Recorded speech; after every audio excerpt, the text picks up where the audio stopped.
amour, explique-moi qu'est-ce qui s'est passé. Bébé, je ne sais vraiment pas comment t'expliquer ce qui s'est passé. Tout ce que je sais, c'est que le matin je ne me sentais pas déjà très bien. Juste après ton départ, je me suis rendue au travail, et de là tout d'un coup dans mon bureau je me suis écroulée. Après ça Leila a essayé de te joindre mais en vain. De là elle a appelé les secours, et me voilà aux urgences. C'est comme ça que je me suis retrouvée ici. Mais le médecin dit qu'ils ont trouvé une substance dans mon corps, et je ne comprends pas comment est-ce que ça s'est fait. Parce que jusqu'ici, je n'ai pas pris d'autres médicaments, en dehors de ce que le docteur Patrick m'avait prescrit. Tu peux me l'expliquer? Je comprends pas. T'inquiète pas ma puce, le docteur Samira va nous expliquer comment cela se fait. J'ai vraiment hâte d'entendre des explications, parce que là je ne comprends plus rien, mais vraiment rien. Je ne prends pas d'autres médicaments, en dehors de ce que le docteur m'a prescrit. Qu'est-ce qui s'est passé? Je veux une explication.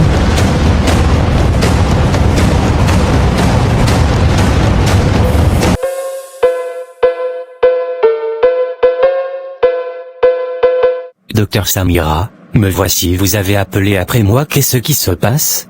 Oui Patrick, c'est bien toi qui as fait cette ordonnance à Madame Borde? Faites-moi voir s'il vous plaît.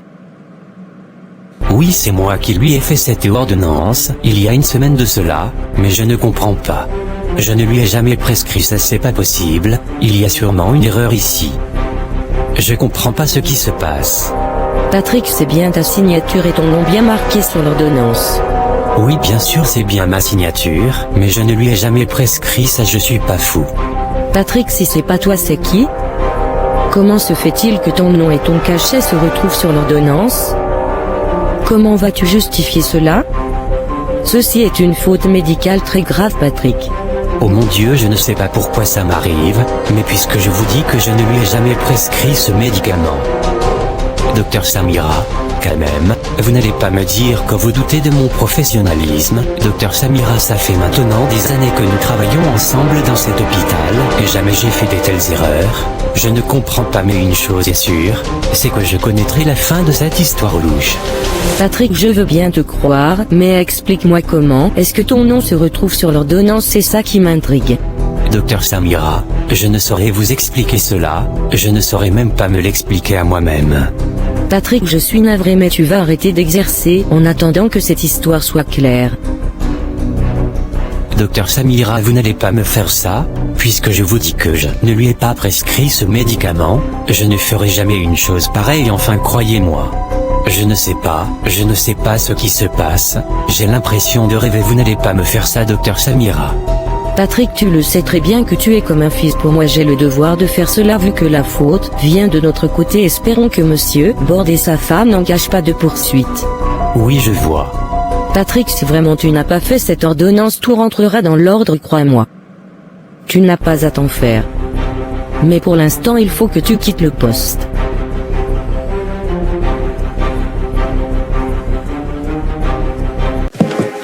Patrick, c'est quoi cette tête? Tout va bien? Je vais devoir arrêter d'exercer, donc je suis en train de partir, je vais rassembler mes affaires. Mais, qu'est-ce que tu racontes? Qu'est-ce qui s'est passé? Je ne comprends plus rien, qu'est-ce qui s'est passé? Patrick. Je crois que j'ai fait une bêtise, Miranda, il s'avère que j'ai commis une erreur médicale en prescrivant des mauvais médicaments à une patiente. Ok, et qu'est-ce qu'elle avait la patiente? D'après les analyses, cette dame est en excès de stress, elle cherche à enfanter mais n'y arrive pas. Je lui ai prescrit de quoi réguler tout cela. Mais sauf que sur l'ordonnance j'ai confondu de médicaments ainsi que le dosage. Et ça je n'arrive pas à me l'expliquer, peut-être que je me fais vieux mais, j'y ai encore toute ma tête quand même, je ne suis pas en train de devenir fou. Oula, alors là je vois, qu'est-ce qui s'est passé? D'où sort donc cette ordonnance avec ton nom et ton cachet dessus? Enfin, il y a des choses assez bizarres qui se passent dans cet hôpital, je comprends plus. Tu as calme toute ta tête enfin, jamais tu commettrais une telle erreur. Miranda, je ne sais quoi te dire, tout ce que je sais c'est que j'aurai cette histoire entre mes mains. Enfin bref, j'étais juste venu te dire que tu ne me verras plus dans les couloirs, je ne te dérangerai plus. Tu peux être à l'aise maintenant, hein? Pour te dire vrai, j'y crois pas du tout en cette histoire, voilà ce que je ressens. Mais bon, on verra bien ce que les gens nous diront. Patrick, s'il te plaît, est-ce que tu me permets juste que je prie pour toi? Au point où j'en suis, Miranda, est-ce que ça vaut la peine? Bref, si tu veux prier à ton Jésus, ok, peut-être qu'il aura quelque chose pour moi aujourd'hui, dis-lui bien d'éclairer cette histoire. Patrick, Jésus a toujours quelque chose pour nous, c'est juste à nous de lui faire confiance et croire en lui. Ok, je vais prier. Père, je te remercie pour cette situation. Tu dis dans ta parole que nous devons rendre grâce en toutes choses, en toute situation. Éternel, je prie au Dieu, toi qui connais la vérité, de te glorifier dans cette situation, s'il te plaît, au nom de Jésus-Christ, amen. Amen. D'accord, merci. Ok, Miranda. Sois tranquille, Patrick n'y est plus, prends soin de toi. T'inquiète pas, tout ira bien. Tout ira bien, Patrick.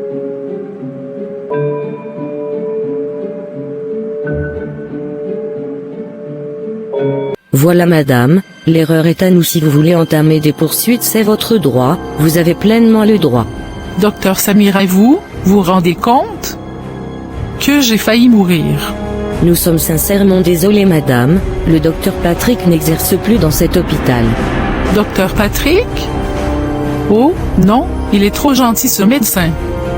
Je jure, j'ai été avec lui, dans son bureau, il m'avait l'air concentré. D'ailleurs, je ne comprends pas comment est-ce que ce truc s'est retrouvé dans l'ordonnance. Je me souviens bien les doses qu'il m'avait prescrites. Oui, bien sûr. Oui, je me souviens très bien, j'avais bien regardé l'ordonnance, et d'ailleurs il avait bien insisté sur le fait de respecter les doses. Je ne comprends pas. Cette histoire me paraît de plus en plus louche. Docteur Samira, faites revenir le docteur Patrick, s'il vous plaît. Je n'engagerai aucune poursuite, je sais que c'est un homme bien et mon instinct me dit de laisser, il n'y est pour rien. Après tout, je suis là, en vie, je ne suis pas morte et je décide de n'engager aucune poursuite, parce que je crois que c'est un homme bien. Et puis, je vois pas son intérêt de faire cela, surtout qu'on se connaît pas du tout. Encore si on avait un lien, ça aurait été autre chose, mais ce n'est pas le cas. Redonnez le poste à ce brave homme. Il a besoin de son emploi. Les temps deviennent de plus en plus difficiles, je suppose qu'il a une famille à prendre soin. S'il vous plaît, faites ça pour moi. Votre mari n'est pas de cet avis parce qu'il s'est juré de nous traîner en justice. Oh? Docteur Samira, je vais devoir partir, merci pour tout.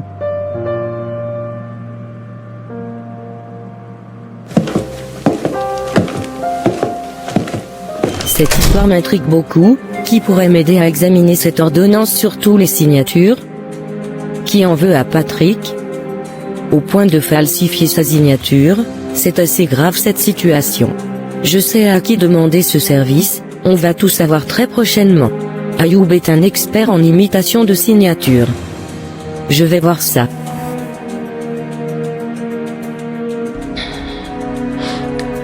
Je t'invite à t'abonner, à liker et à partager pour soutenir la chaîne. Merci pour ton soutien.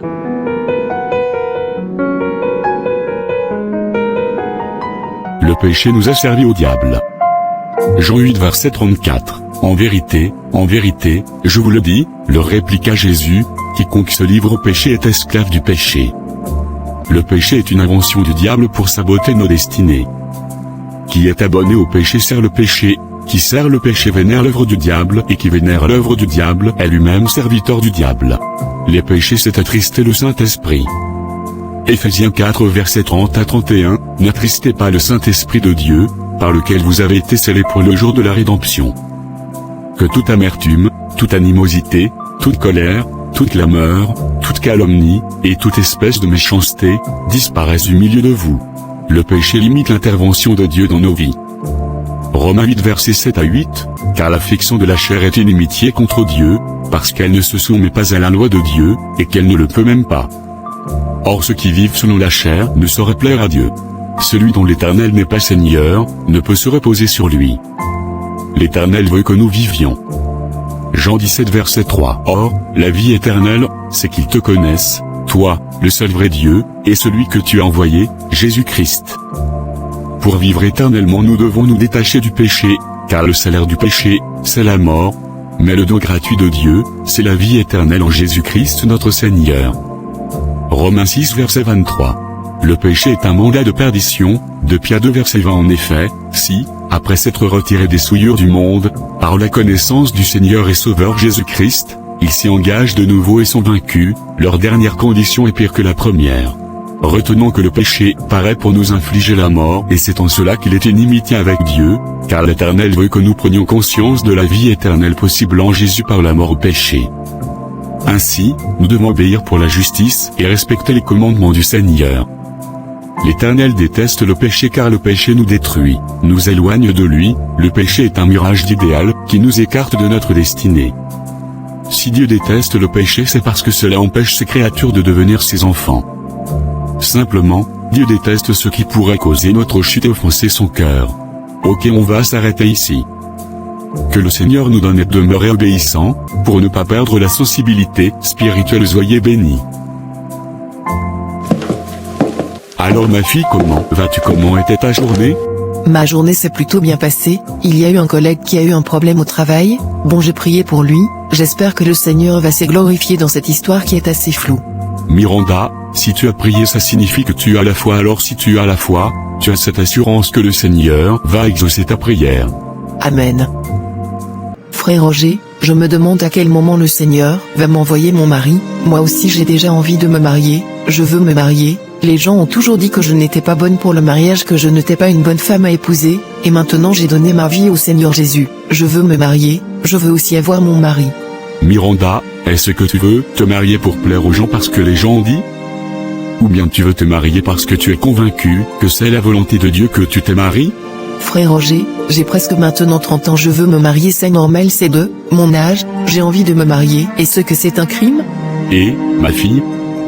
Est-ce que tu connais même ce que c'est le mariage? Est-ce que tu sais ce que c'est que le mariage? Le mariage c'est la chose de Dieu. Est-ce que tu connais déjà ton appel? Une personne qui brûle pour se marier sans connaître son appel est dans la confusion. Est-ce que tu sais déjà ce à quoi le Seigneur t'appelle? Est-ce que tu te connais déjà toi-même? Il faut pas te précipiter, l'attente c'est un facteur que Dieu utilise pour nous guérir et pour nous bâtir. Il ne faut pas courir, le mariage viendra, moi je te conseille de guérir d'abord de l'intérieur, de connaître ton appel, de te connaître, toi-même de grandir avec Dieu. Parce que le mariage c'est une affaire de maturité spirituelle.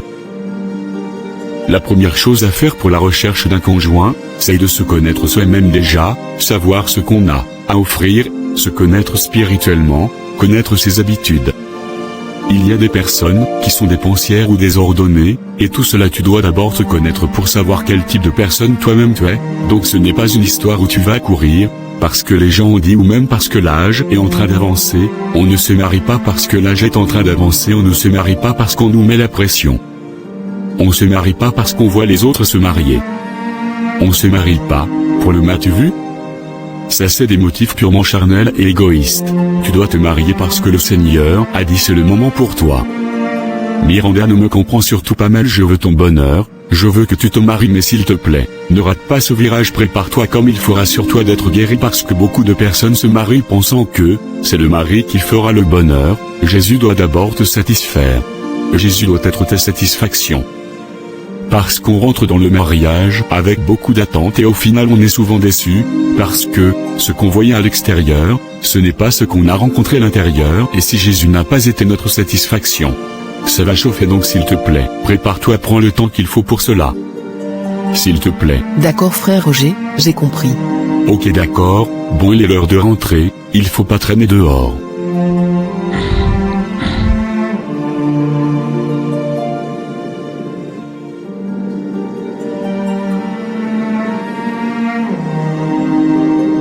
Tu ne croiras jamais ce qui s'est passé au boulot aujourd'hui, quasi.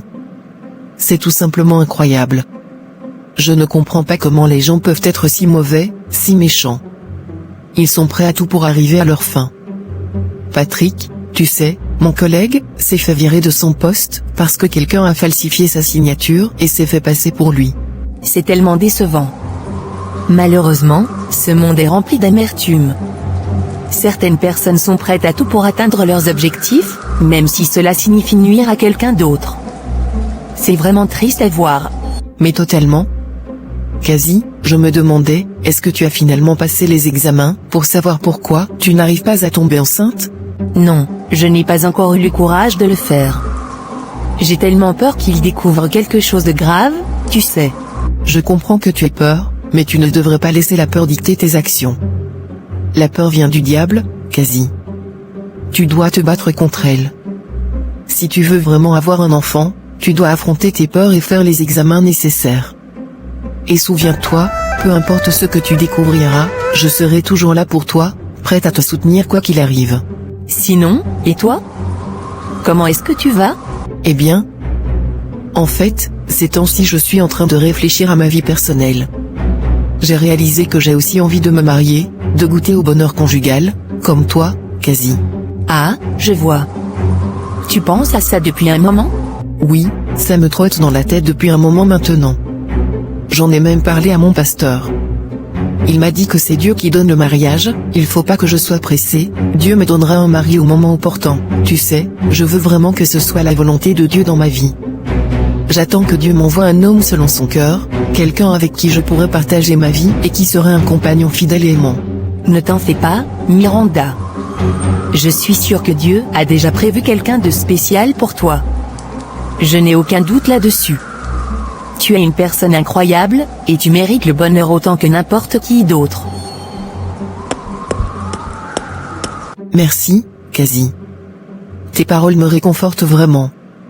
J'espère juste que tu as raison, et que je trouverai cette personne spéciale un jour.